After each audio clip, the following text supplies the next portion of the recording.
બોલો સદગુરુ પધારેલા સર્વે હરિગુરુ આદ શક્તિ પૂર્ણી વાળી માત સનાતન ધર્મ સિદ્ધરામદેવ વીર મહારાજ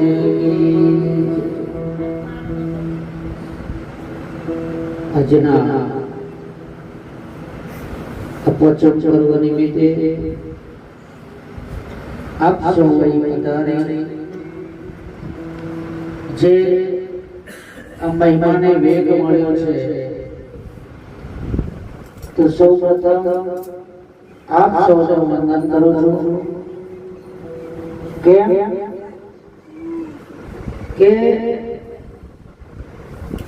એક સંત મહાપુરુષે શાસ્ત્રીમાં કહ્યું કે હિરલાની કોડીઓ नहीं हंसों की हार सिंहों का टोला नहीं संत की जमा संत ए निरालो અને એવી ભૂમિકા ઉપર ખેલે છે અને એ ભૂમિકાની વાત અહીં અમારે વિરમરામ મહારાજે સરસ વાત કરી કે આની અંદર જે ગુંજીલું છે અને હર કોઈ સંત મહાપુરુષે એ જ વાત કરી છે કે તારી અંદર જે ગુંજીલું છે જે કંઈક વાગી રહ્યું છે એને તું સાંભળ આજથી સમય પહેલા પંજાબની અંદર દાદુ સાહેબ રાધા સ્વામીમાં એમણે એક સરસ વાત કરી કે તુહી કરતો તત બજાયો સાચો સુંદર કીધો આ ત્રિવેણીમાંથી પ્રગટ થયો અને દાદુ સાહેબને દર્શન પણ જો આ ત્રિવેણી આપણને જળી જાય તો આ ત્રિવેણી ક્યાં પડી કે तीन त्रिवेणी बीच फूल सोहगा खिला अब वहां धर्म का बैठना सोही अक्षर जग आ धर्म जो बैठो छे एने आ जगत ने खबर નથી અને જો જગત રમી રહ્યું છે જો જગત ખેલી રહ્યું છે તો સંતની દ્રષ્ટિ પણ નથી સંત એવો નિરાલા છે અને આ ત્રિવેણી જો આપણને જડી જાય ઘણા એવું કે ભાઈ અહીંયા તિલક કેમ કરવામાં આવે છે તમે વોટ્સએપ ખોલો ને તો ઘણા બધા પ્રશ્નો થતા હોય છે અહીંયા તિલક થાય પણ આ છે ને એ કોઠો છે કીર્તારને મળવાનો આપણે કૂવો ખોદીએ કૂવો અને કૂવો ખોદ્યા પછી પાણી અંદર થાય પછી આપણે દીકરીઓને પાણી વધારવા માટે જઈએ પૂરા હોય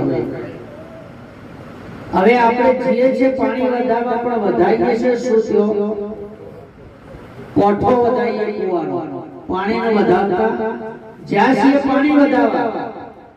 પણ તિલક કોઠા કરીએ જે પાણી અંદર પડ્યું છે એમ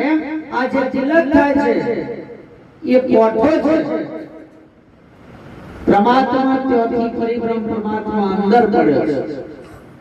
અને એ જે મહાપુરુષે વાત કરી ને કે જે મોરલીનું 10મું કાણું છે જે આ સૂર નીકળી રહ્યો છે આપણને એવું લાગે કે મોઢાથી બોલાય છે અને આ કોનેથી સાંભળીએ છીએ संत महापुरुष જ્યારે આ ભૂમિકા પર જાય છે ત્યારે સાહેબ આપો અને આપવા કોઈ કામ આપતા નથી આ બધું બંધ થાય છે કે ન સોહમ ઉપર 10મો સોહમ સાર આ સાર છે એ સાર જો આપણે સમજીએ ને બધા જ દરવાજાથી આ મૂર્તિ ઉઠાવી અને જો તમારું મન તે લાગી જાય અને એટલે મીરાએ ભજનમાં કીધું આજે વાત કરી છે મોરલીની તો મીરાએ આની જે નિશાન જોયું આ સ્થાન જોયું ત્યારે મીરાએ કહ્યું છે બગા એ વાગે છે રે ભાઈ વાગે છે વન રાવણ મોરલી વાગે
જ્યારે સદગુરુના શરણમાં જાય ને ત્યારે જે પેલું ગોકુળ વૃંદાવન જે આ બધી પ્રકૃતિ હતી કુદરતની એ બધી ભૂલાઈ ગઈ પછી એને આલિયો વૃંદાવન હોતું અને આ વૃંદાવનની અંદર જે આ કુંજ ગલી છે અને એ કુંજ ગલીની અંદર કનૈયો અંદર નાચી રહ્યો છે ત્યાંથી આ વસ્તુનો રણકાર થાય છે આ મોરલી ત્યાંથી વાગી રહી છે અને જ્યાંથી વાગી રહી છે સાહેબ ત્યાંથી સંભળાઈ રહી છે બીજેથી કઈ સંભળાતું કારણ કે સાંભળવાનું કામ કોણ કરી રહ્યું છે આપણે કહીએ કોને સાંભળીએ છીએ પણ સંત મહાપુરુષ કહે છે કે સાંભળવાનું કામ છે ને સુરતાનું છે સાહેબ જ્યાં સુધી સુરતા ન લાગે ને પણ એ સુરતા ક્યારે લાગે ખબર છે સુરતાયો લાગી જેની ભ્રમણાયું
આપણે ત્યાં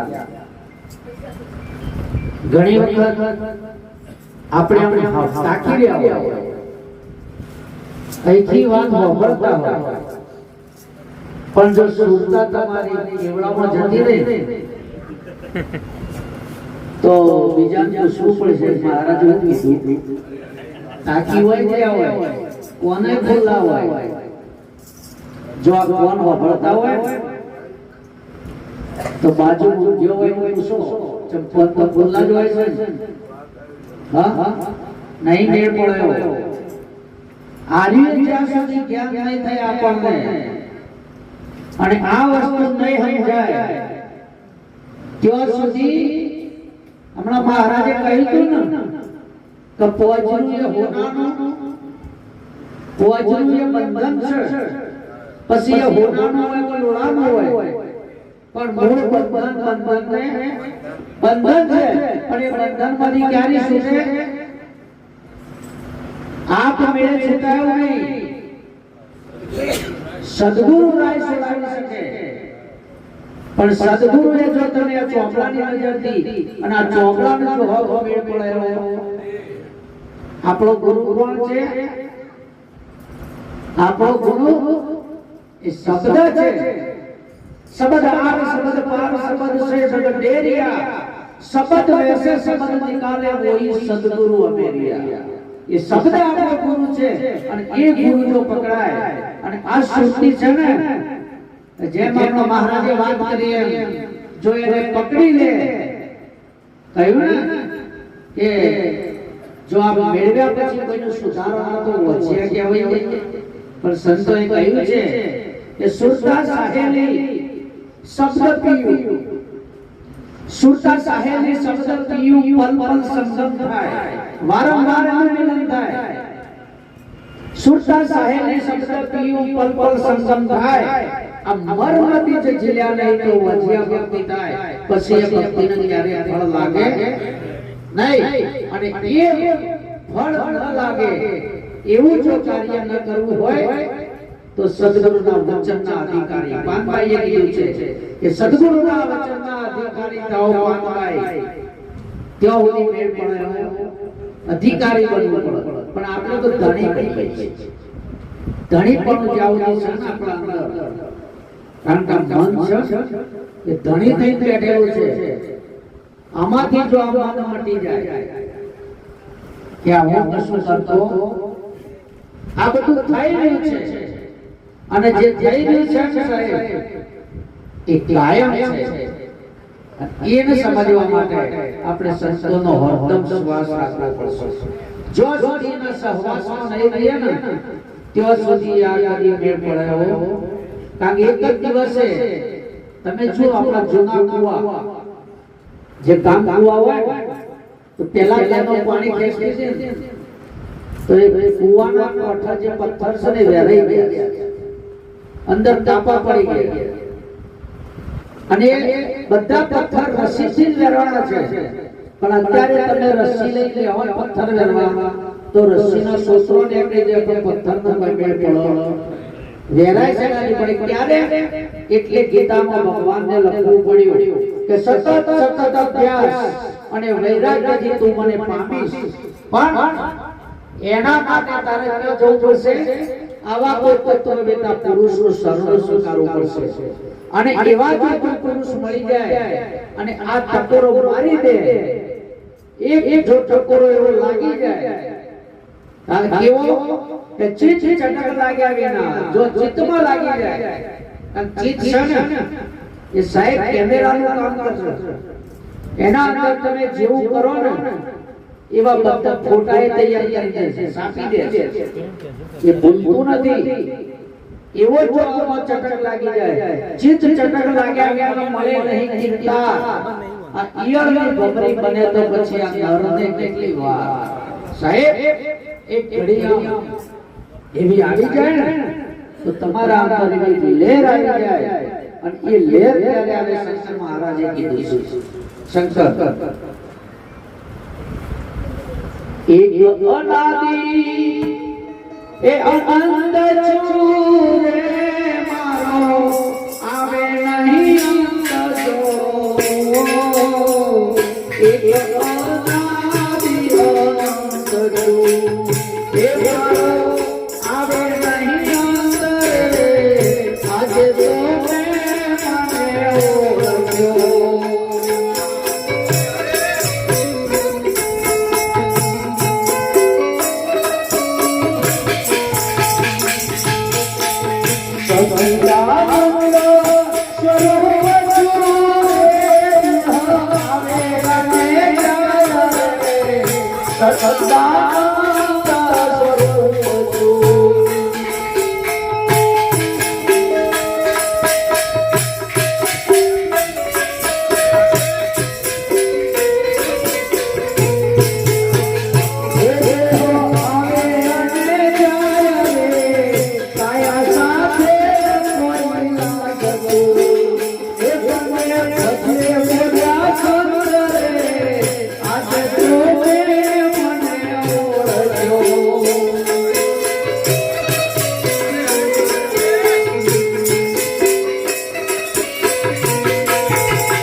સુધી જાય એવું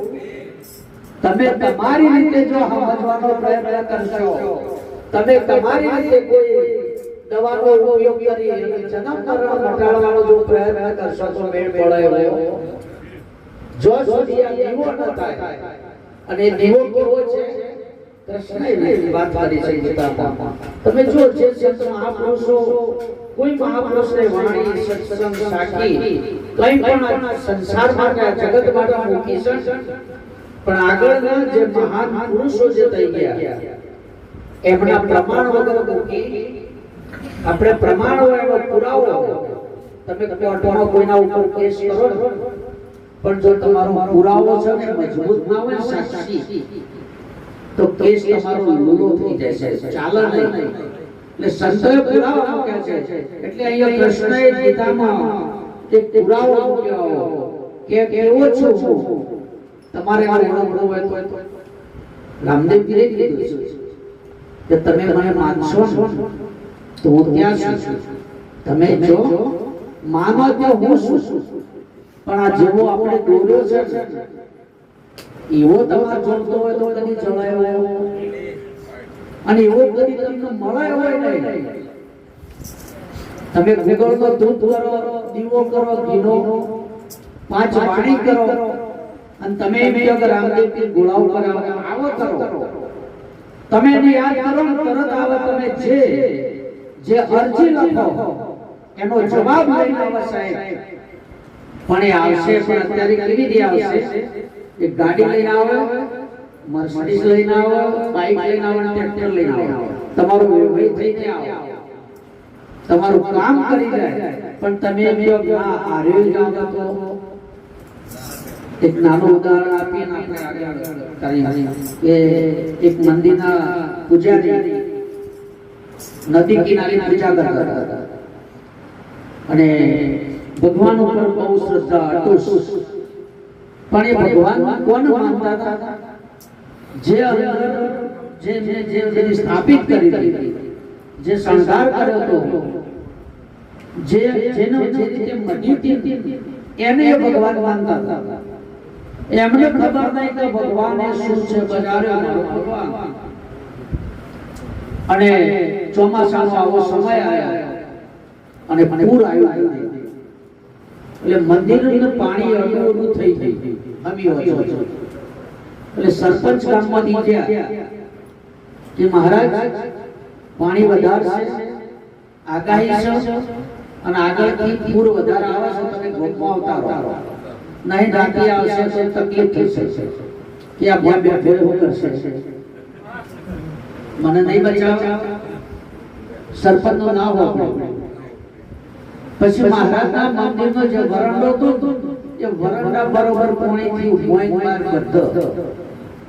એટલે એક નાવડા વાવજો, નાવડો નહીં કે મહારાજ મોનો અને આ તમારો પત્તો લગાવો નહીં, તમે બેહી જાઓ તો ગમો લઈ જાઓ. મહારાજ કે મોય છે શું કરશે? મારે નહીં આવું. એમ કરતા કરતા મહારાજ કોણી શેક આવી અને પછી ઓમો કરવા મળ્યા. આટલા સુધી આવ્યા નેચાના ઓઠો થોડી અડી મહારાજ ડૂબવાની તૈયારી એટલે હેલિકોપ્ટર વાળો ત્યાં હેલિકોપ્ટર લઈ કે મહારાજના દોરડું શું તમે પકડો અને આવી જાઓ બહાર અને હું લઈ જાઉં પેલા કોઠા ઉતારી સારી જગ્યાએ કે ના મારા માં બેઠો છે, મને બચાવશે, બીજો કોઈ ના બચાવે, મને ભરોસો છે. થોડું પાણી વહી મહારાજ ભજ્યા, પછીનો પત્તો ના લાગે. પણ જ્યાં એટલે દ્વારમાં જઈને પરમાત્માને પૂછ્યું એમને કે મારી આવી ગતિ કેમ છે અને તું આવ્યો કેમ? ભગવાન કે મૂર્ખા હું 3 વખત આવ્યો. પેલો સરપંચ થઈને આવ્યો તે ના માન્યો, હોડી લઈને આવ્યો તારા માટે તોય તું ના માન્યો, અને છેલ્લે તારા માટે તો મારા હેલિકોપ્ટર લઈને આવવું પડ્યું. પણ તું માન્યો ના આવું બહુ કર. પરમાત્માને તમારો ઓળખવો હોય ને તો આવી જો જગ્યાએ ઓળખી લેજો. સબ ઘટ મેરે સાયા, કોઈ ઘટ ખાલી નહીં. બલિહારીઓ ઘટની જો ઘટ પ્રગટ જો પ્રગટ છે ને એની પૂજા કરી લેજો તમારો ઉદ્ધાર થઈ જશે. બોલો સદગુરુ ભગવાન